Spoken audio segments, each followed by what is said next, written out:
কথা বলার সাথে সাথে মা দৌড় দিয়ে গিয়ে সন্তানটারে কোলে নিল। বাবা, বিনিময়ে তুমি আমার জানটা লয়ে যাও, আমার এই বুকের ধনটা তুমি নিও না।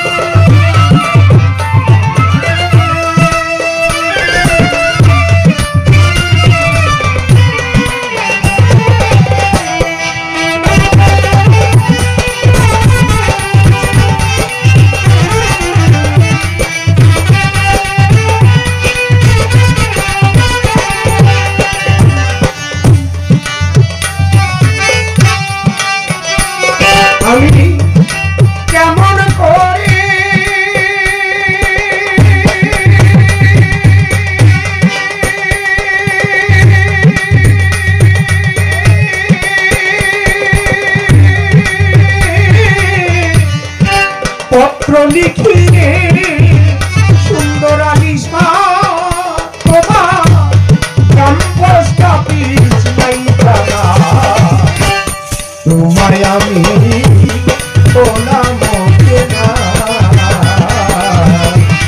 তোমায় আমি বললাম না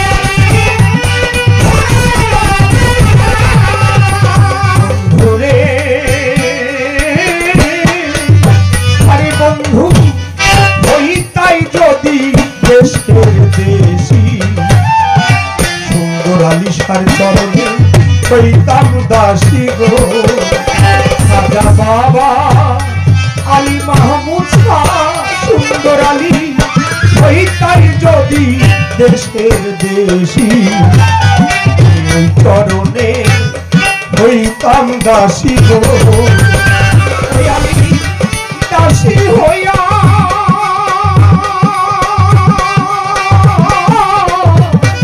সঙ্গে যাইতাম রে বন্ধু আমি শুনতাম না কারো মামা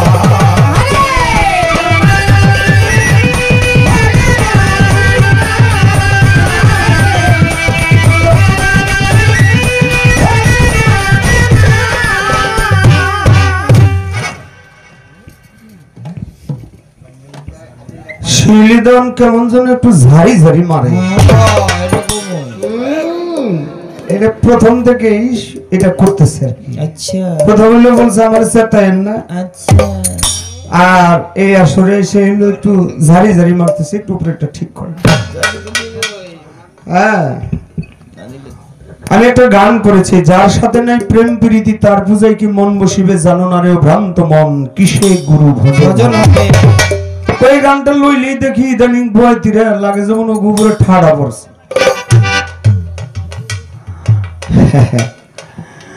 গুরু নামের গজব গুরু নামের কলঙ্ক আমাদের আকলিমাপ একটা গান লিখেছে কলঙ্ক না থাকলে প্রেমের সার্থকতা নাই গো কলঙ্কই পাই আমি কইরা স্বর্গের প্রেম গো কলঙ্কই পাই বোমের থেকে বাজাই থেকে নিচে থেকে তাই বাবা ওই যে একটি গান আছে না যে করে কালা চরণের আশা জানো না রে মন আর কি দুর্দশা যে করে কালা চরণের আশা জানো না রে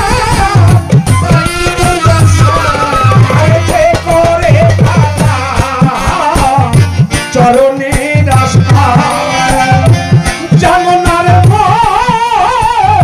তাই কি দুর্দশা বলি রাজা ছিল সর্বস্ব ধরিল ভক্তরা বলি রাজা ছিল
কৃষকের কোলে দেখি তার নিজের বাচ্চা, নিজের সন্তান। খেলা ভোগ পাওয়ার পরে কি সৃষ্টি দেওয়া যায়?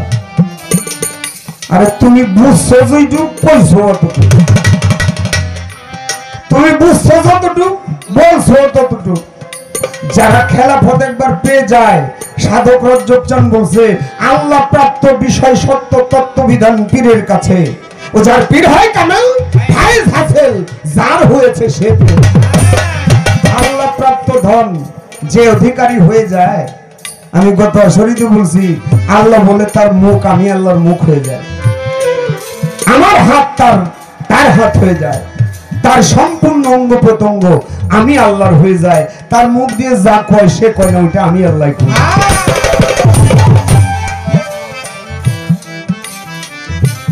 ওই অবস্থায় যখন চলে যায় তখন তার আর জীবলিঙ্গের মিলনের প্রয়োজন হয় না, তখন তার শিবলিঙ্গ দিয়ে মিলনেই সন্তান জন্ম হয়।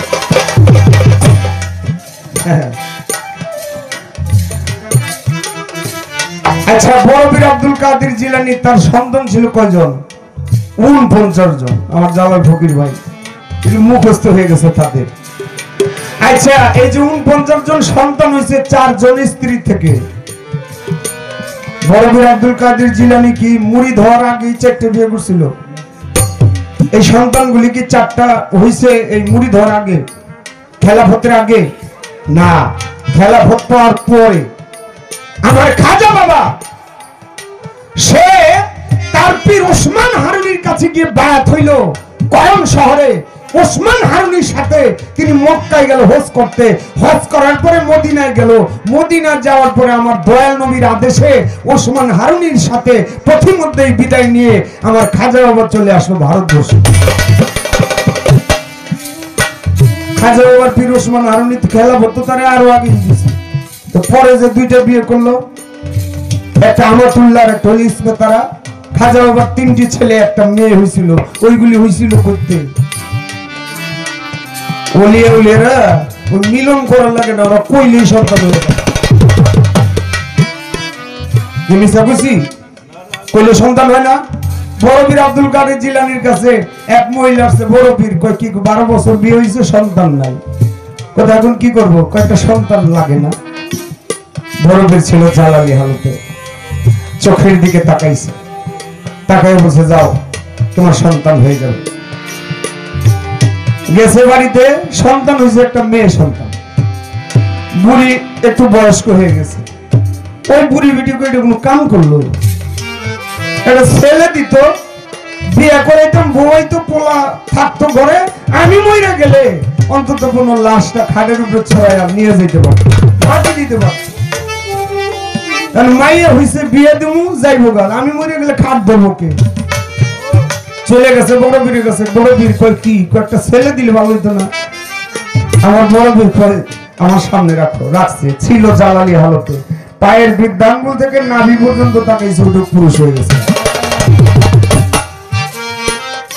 সন্তান লয়ে বেটি বাড়িতে গেছে।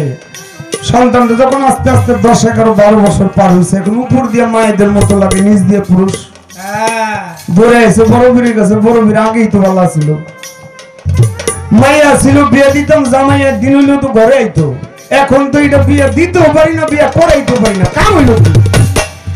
আমার বড় পীর কয় এটা বারবার ঠিক করা যাবে না, একবারই ঠিক করে দিছি।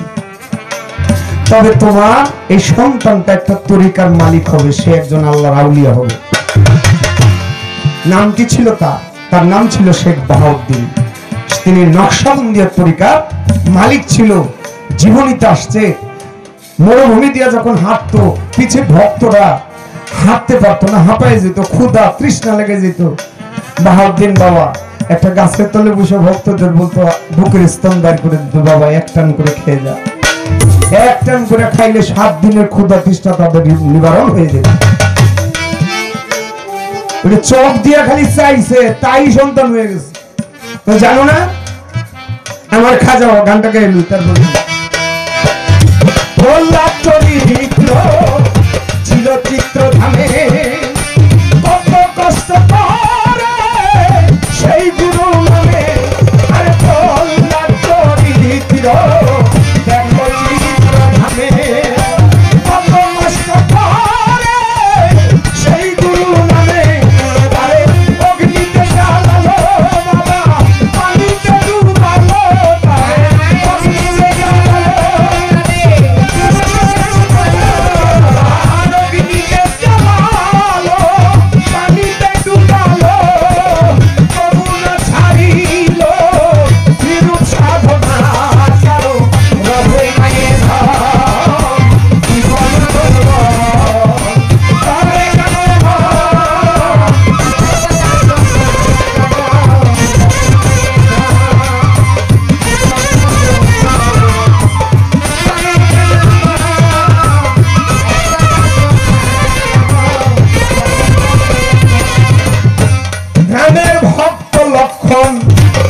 সর্বকালে শক্তিশাল হানিল তার বক্ষস্থলে রামের ভক্ত লক্ষ ছিল সর্বকালে শক্তিশাল হানিল তার বক্ষস্থলে রামচন্দ্রের প্রতি বাবা না ছাড়িল ভক্তি তবু রামচন্দ্রের প্রতি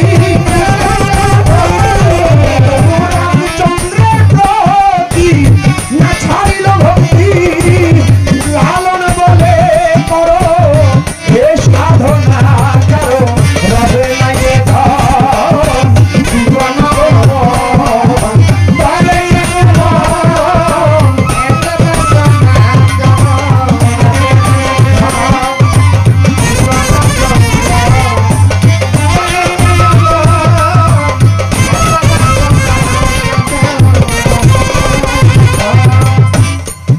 শিবলিঙ্গ কাকে বলে?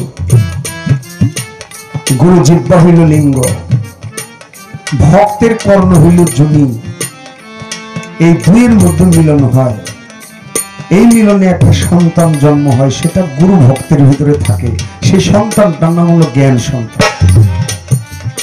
এই জন্য সাধক রজ্জবচান বলছে, হলে জ্ঞানের অঙ্কুর মন পাগল তো ভয় কিরে কাল সমনে জ্ঞান দিয়ে রাখো সংশোধনে। মাঝখানের অন্তরে বলছে, কামিনীর কুল জয় হয়ে গেছে যা, সাধক দাস করিয়া তন্ন খণ্ড ভাণ্ড করে পূর্ণ অখণ্ডকে করে নিছে অধিকার।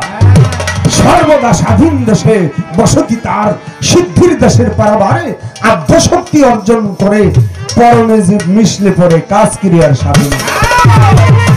তখন পরমার জীব এমনি ভাবে হয় মিলন, যেমন পানিতে চিনি মিশিলে ধরা যায় না মুখে না দিলে, দুধের মাঝে তেমনি মিশে রয় মাখন। রসিক পাইলে করে তারে আসাধন, যদি কারো ভাগ্যে ঘটে ঘটা দিলেই মাখন ওঠে। সাধক রজ্জবের ঘটে না মোটে দয়াল কাদির চাঁদ। বাবা একটা কাগজের ভিতরে চিনি লেখা, ওটা যদি গ্লাসের পানিতে ভিজায়া ওই পানিটা খায় মিষ্টি লাগবে না? তাহলে কি করতে হবে? অরিজিনাল চিনি ভিজাইতে হবে। তাই শিবলিঙ্গ দিয়ে গুরু লাই মিলন করিয়া জ্বালানি হালতে ওই গুরু যখন থাকে রে বসিয়া, তার জীবলিঙ্গে মিলন লাগে না, সৃষ্টি জগতে তার আর যাইতে হয় না।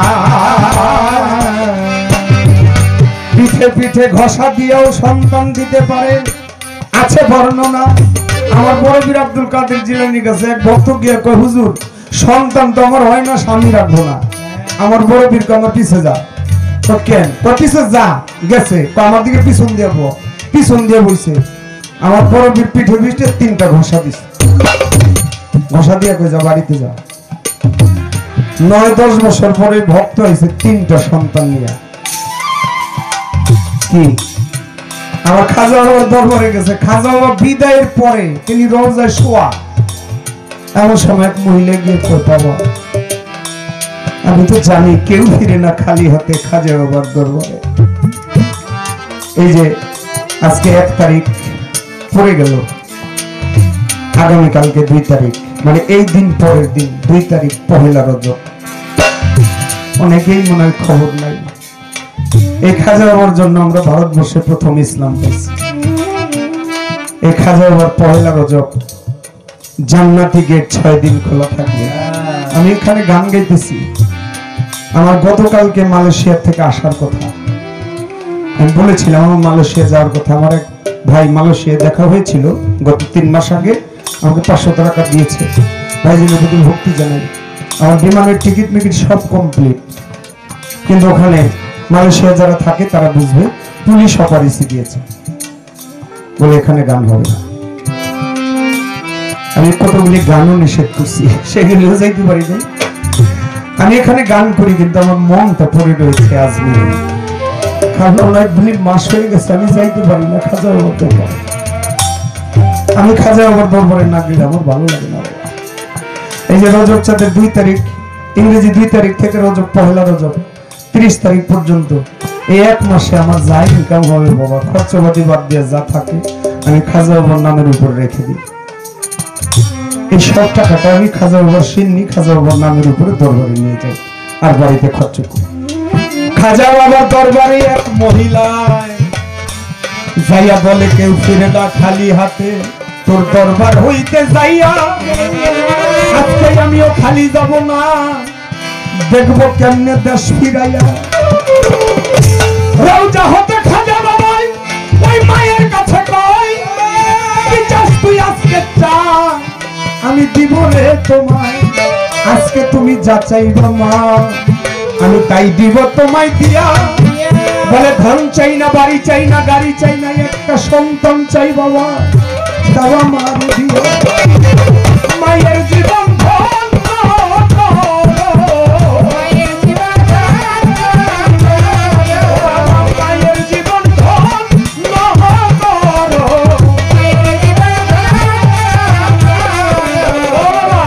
সন্তান যতক্ষণ পর্যন্ত মাকে মা না ডাকে মায়ের জন্ম ধন্য হয় না। একটা সন্তান দাও, খাজা বাবাকে যাও সন্তান দিয়ে দিলাম, কিন্তু একটা শর্ত কি, মা তোর সন্তানটা হবে একটা ছেলে, ছেলেটা যখন 1 বছর হবে ওই 1 বছর পরে আমার দরবারে ওরস হবে, সিন্নি হবে। খাজা বাবার দরবারে যারা গেছে জানে 2টা ডেক, একটা হলো 60 মণ চাইলের তবরক একত্রে পাঠায় একটা ডেক, আর একটা ডেক হলো 120 মণ চাইলের তবরক একত্রে পাঠায়, এই 2টা ডেক। তখন 60 মণ চাইলের ডেক ছিল না, শুধু 120 মণ চাইলের এই ডেকটা দিছিল সম্রাট আকবর। খাজা বাবা বলছে মা এই সিন্নি যখন রান্না হবে, রান্না করতে তো আগুন লাগবে, আমার ভক্তরা আগুন জ্বালাইতে যাইবো, আগুন পাইবো না, জ্বালাইতে পারবো না। মাইক্রো বোতলে আগুন কই পাইব, তোর 1 বছরের বাচ্চাটা যখন চুলার ভিতরে দিবি তখন আগুন ধরে যাবে। শুই না মা একটা চিৎকার দিয়ে ভক্তি দিয়ে খাজা বাবার দরবারে ঘুরে গেছে, মা বাবা 1টা বছর তারপরে আমার কুলে থাকবো, এই কুলোটা মুক্ত তো, আমার কলঙ্ক মুখ থেকে তো আমি বাঁচতে পারি, আমি রাজি আছি। 1 বছর সন্তান হয়ে 1 বছর গেল পুরনো হইয়া, মা জননীর খাজা বাবার কথা গিয়াছে ভুলিয়া। একদিন রাত্রে স্বপ্নে দেখায় আমার খাজা বাবা, তুমি কি ভুলে গেছো মা, মনে নাই আমার, মা তুমি কি ভুলে গেছো আজমিরে না তোমার সন্তান নিয়ে আসার কথা। রাত্রে স্বপ্ন দেখে চিৎকার দিয়ে উঠা স্বামীরে ডাক দিয়ে, স্বামী রে আমি তো আজমির থেকে সন্তান পাইছি, খাজা বাবার সাথে ওয়াদা করছিলাম সন্তানটা নিয়ে যেতে, স্বামী স্ত্রী মিলা সন্তান নিয়ে গেছে। স্বামী গিয়ে ভক্তি দিয়ে পুরা খাজা বাবার দরবারে কর, বাবা তুমি সন্তানের বিনিময়ে একটা গরু চাও, আমি গরু দেব, আমার সম্পদ যা আছে সব দেবো, কিন্তু এই বুকের দমটা দিয়া তুমি কাইরে নিও না। বাবা পৃথিবীতে সবচেয়ে বড় দুঃখ, বড় কষ্ট হইল সন্তানের লাশ যখন বাবা মায়ের কাঁধে উঠে, এর চাইতে কষ্ট আর ভারী বস্তু হইতে পারে না। খাজা বাবাই কয় না, আমি যা চাইছি তাই দাও, গরু নিয়ে আমি খুশি হব না, মহিষ নিয়ে খুশি হব না, ধন সম্পদ নিয়ে আমি খুশি হব না। ওই দিক দিয়ে খাদেমরা গেল পাগল হইয়া, চুলার পারে যাইয়া যায় আগুন জ্বালাইবার লাগিয়া, আগুন তোমার জ্বলে না,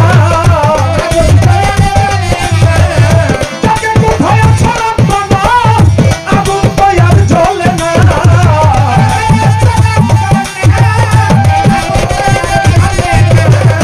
আগুন জ্বলে না, খাদেমরা পাগল হয়ে গেছে, হায় হে আমাদের মনে হয় কোনো ভুল হয়েছে, চল খাজা বাবার দরবারে।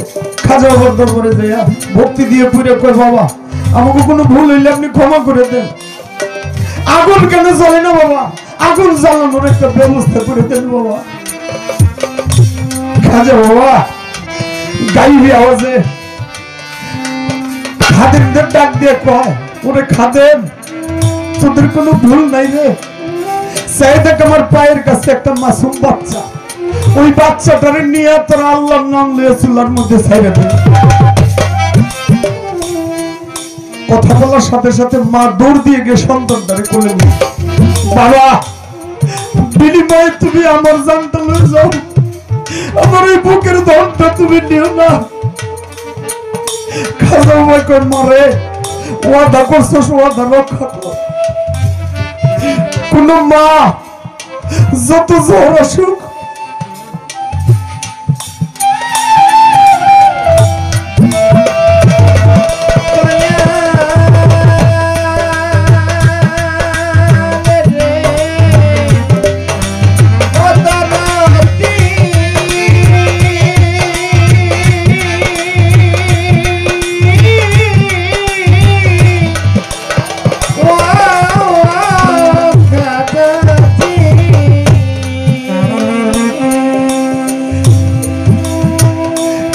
যত জ্বর আসুক, যত বিপত্তি আসুক,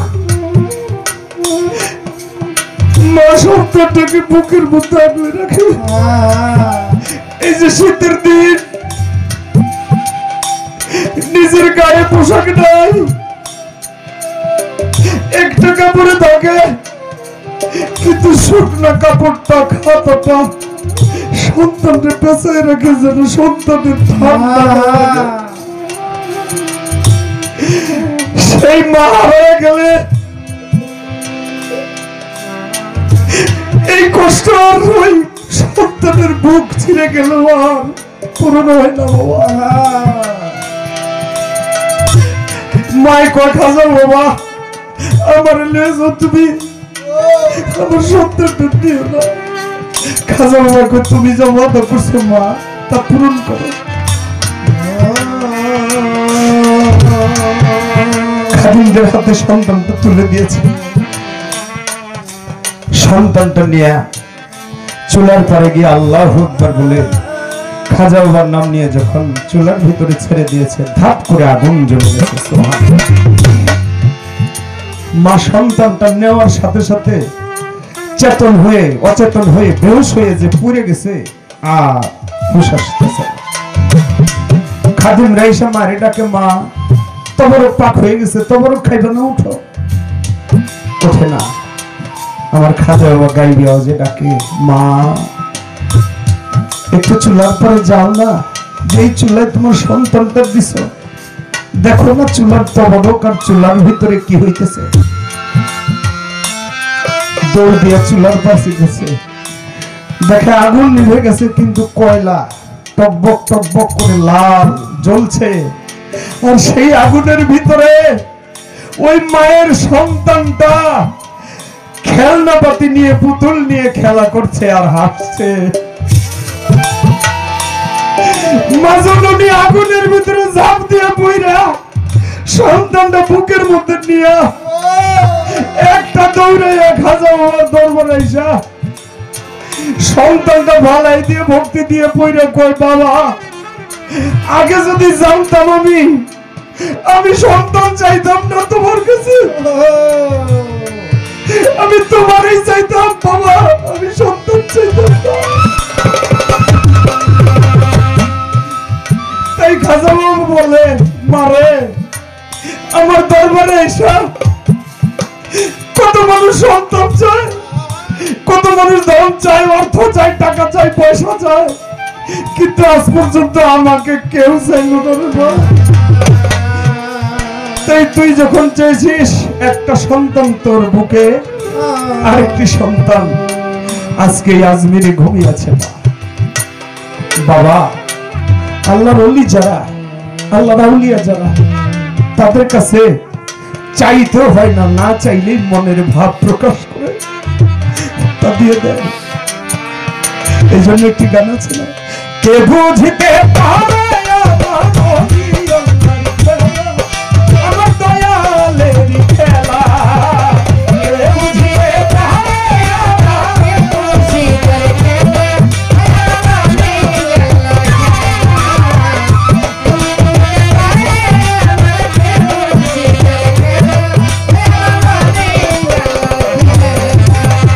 তাই বাবা ওলিয়া উলিয়ার খেলা কেউ কখনো বুঝতে পারে না, কেউ জানতে পারে না।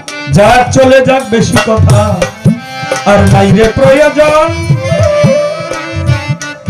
একটি প্রশ্ন আমার করতে হবে, দেখিলাম এখন, কারণ এক হাতে কখনো তালি বাজে না। আমার একটা জায়গায় একটু দ্বিধা লাগছে। আমি ভক্তকে কবুল করে নিয়েছি, এটা আমার এখনকার কথা। কারণ কি জানেন, ভক্তই আমার মাতা পিতা,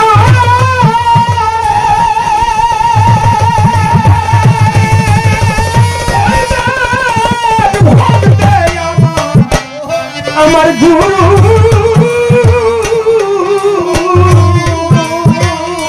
ওরে ভক্তই আমার নাম রেখেছে বাঞ্ছা কল্প তরু, আছে ভক্তের হাতে প্রেম মধু, ভক্তের হাতে ওই ভক্ত যদিকে ঘুরায় সেই দিক ঘুরি বাজায়, ভক্তের হাতে প্রেম মধু,